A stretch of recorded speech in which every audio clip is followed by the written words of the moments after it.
हाँ तो हेलो प्यारे साथियों, स्वागत है आप सभी का आपके अपने YouTube channel tuition with Mayank पर। मैं मयंक साथियों आप सभी का इस चैनल पर हार्दिक स्वागत करता हूं।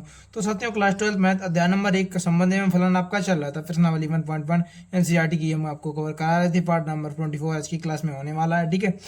क्योंकि हम छोटी छोटी क्लास ले रहे हैं, लेकिन आप आगे साथियों थोड़ी सी बड़ी क्लास लेंगे ताकि आपका सिलेबस जो है वो टाइम से फिनिश हो सके, ठीक है। और आप जल्दी से जल्दी तैयारी कर सकें, ठीक है। और यहाँ पर साथियों, अगर आपको पहली बार आप इस चैनल पर विजिट किए हैं तो इस चैनल को सब्सक्राइब भी कर लें, क्योंकि यहाँ पर क्लास 12 मैथ की पूरी तैयारी कराई जा रही है साथियों, ठीक है।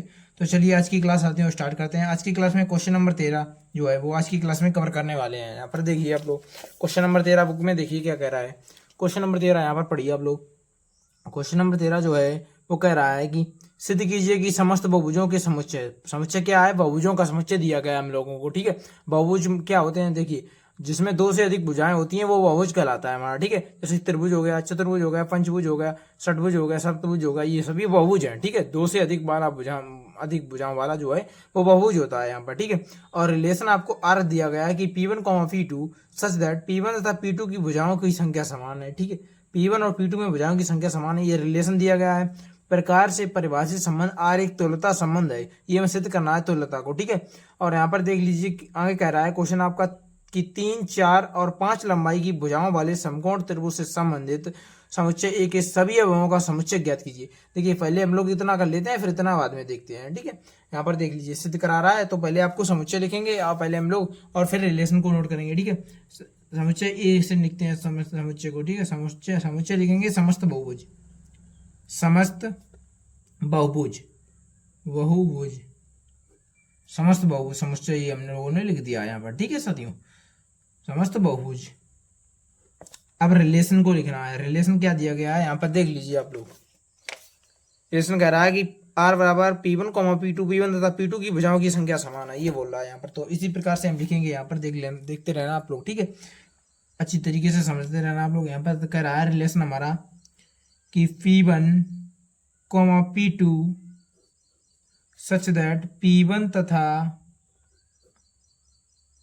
P1 तथा P2 P1 तथा P2 में P2 की भुजाओं की संख्या समान है, भुजाओं की संख्या समान है, भुजाओं की संख्या समान है, ठीक है साथियों।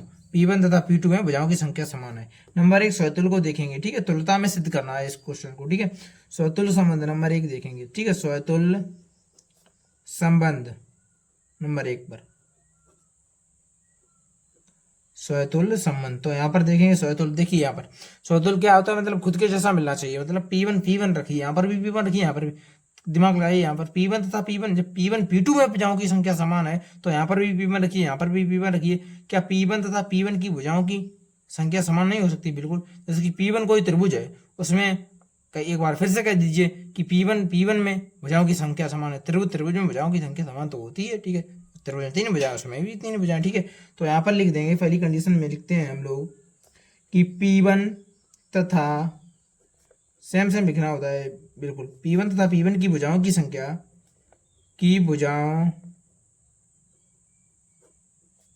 भुजाओं की संख्या समान है, ठीक है साथियों, समान है।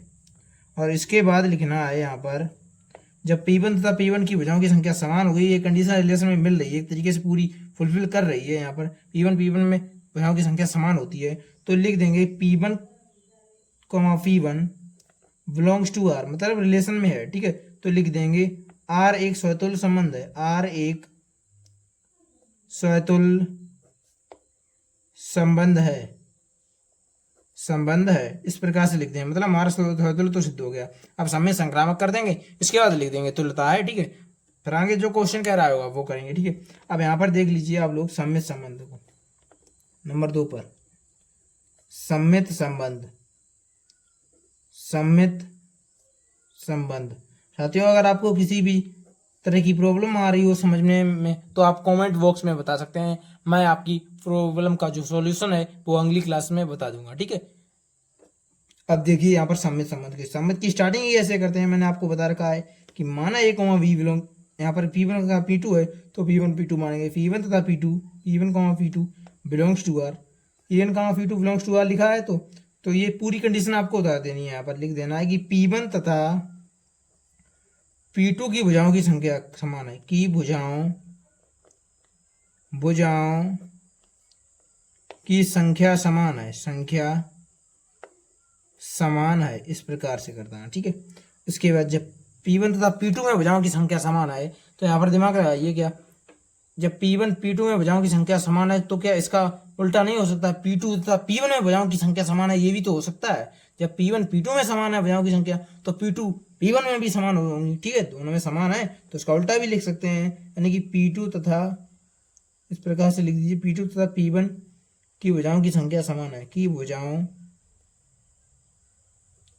भुजाओं की संख्या समान है, भुजाओं की संख्या समान है। ठीक है, तो यहाँ पर लिख दीजिए कि P2 P1 belongs to R, मतलब रिलेशन में है। ठीक है, तो यहाँ पर लिख देंगे कि आर एक सम्मित संबंध है, आर एक सम्मित संबंध है, इस तरह से लिख देना है। ठीक है, जब P2 P1 belongs to are आ गया, मतलब इसका उल्टा P1 P2 belongs to are है, इसका उल्टा P2 P1 भी बिलोंग्स टू आर आ गया, मतलब रिलेशन में मिल रहा है। तो यहाँ पे लिख देंगे कि आर एक सम्मित संबंध है। अगर नहीं मिल रहा होता तो लिखते थे कि सम्मित नहीं है। ठीक है, अब संक्रामक की बारी आई। ठीक है साथियों, संक्रामक संबंध देखिए आप लोग यहाँ पर। नंबर 3 पर संक्रामक संबंध, संक्रामक संबंध। संक्रामक की स्टार्टिंग कैसे होती है? संक्रामक में भी माना का करके स्टार्ट करें। माना P1 P2 दिया गया तो P1 AV दिया होता तो A1 AV लिखते। ठीक है, P1 तथा P2 बिलोंग्स टू आर तथा P2 एक यहाँ पर मानते हैं अपनी तरफ से P3 बिलोंग्स टू आर। ठीक है, तो इसी कंडीशन के हिसाब से लिखते हैं कि जब ये कंडीशन दी गई P1 P2 में भुजाओं की संख्या समान है तो ये यहाँ पर इसी प्रकार से लिख देंगे कि P1 तथा P2 की भुजाओं की संख्या समान है, कि भुजाओं की संख्या समान है, संख्या समान है, तथा लगा करके यहाँ पर लिखेंगे कि P2 तथा ये वाला तथा, इसके बाद यहाँ पर P2 तथा P3 की भुजाओं की संख्या समान है, कि भुजाओं की संख्या समान है, की संख्या समान है।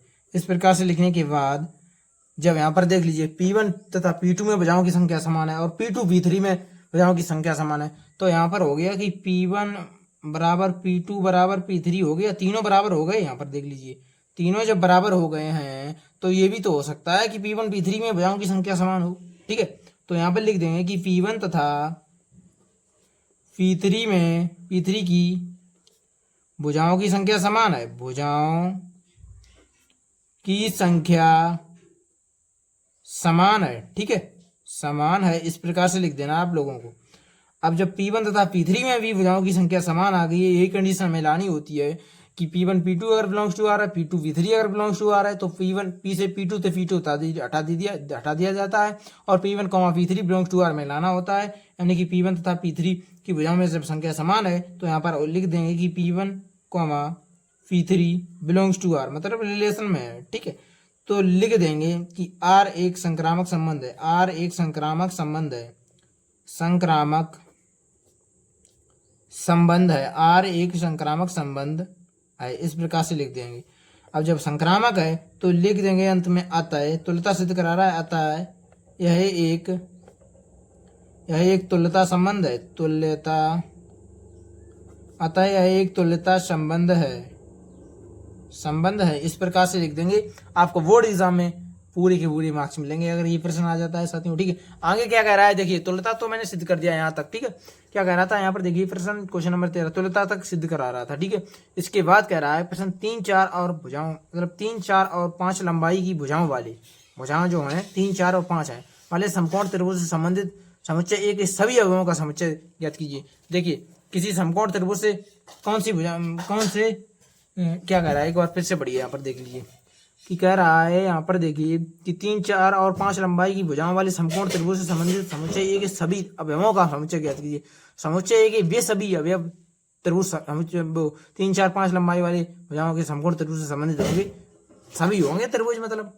ठीक है साथियों, त्रिभुजों का मतलब कि तो होंगे। तो इस प्रकार से आपको लिखना है ये स्टेटमेंट यहाँ पर बचा हुआ। ठीक है, कि समुच्चय ए के में जो सब समस्त त्रिभुज होंगे, समुच्चय ए के सभी त्रिभुजों का समुच्चय, समकोण त्रिभुज है तो त्रिभुज से ही संबंधित होंगे।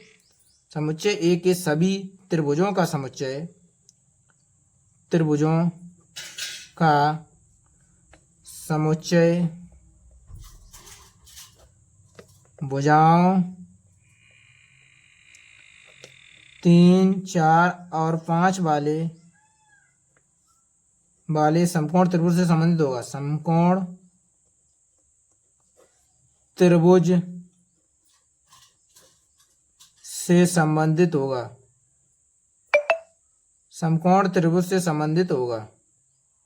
ठीक है, इस प्रकार से लिख देंगे। देखिए त्रिभुज ही तो आपस में संबंधित होंगे, समकोण त्रिभुज है और त्रिभुज में 3 भुजाएं होती हैं तो त्रिभुज ही आपस में संबंधित। समुच्चय ए में जो बहुभुज है, समुच्चय हमारा, उसमें से जो त्रिभुज होंगे सारे वो भुजाएं 3, 4 और 5 वाले समकोण त्रिभुज से संबंधित होंगे। ठीक है, चतुर्भुज नहीं हो सकते क्योंकि उसमें 4 भुजाएं हैं, 3 भुजाओं से वाले से ही संबंधित होगा। ठीक है, तो इस तरह से आपको स्टेटमेंट लिख देना है यहाँ पर कि समुच्चय ए के सभी त्रिभुजों का समुच्चय भुजाओं 3, 4 और 5 वाले समकोण त्रिभुज से संबंधित होगा। ठीक है, से संबंधित होगा, इस प्रकार से लिख देंगे आपको। तो आपका प्रश्न जो है आसानी से हल हो जाएगा पूरा का पूरा। तो साथियों उम्मीद करते हैं कि आज का ये प्रश्न आप लोगों को अच्छी तरीके से समझ में आ गया होगा। वहीं आप लोग अच्छे से तैयारी अपनी कर रहे होंगे बोर्ड एग्जाम 2027 के लिए मैथ की। ठीक है, तो मिलते हैं साथियों नेक्स्ट क्लास में, तब तक के लिए नमस्कार, जय हिंद।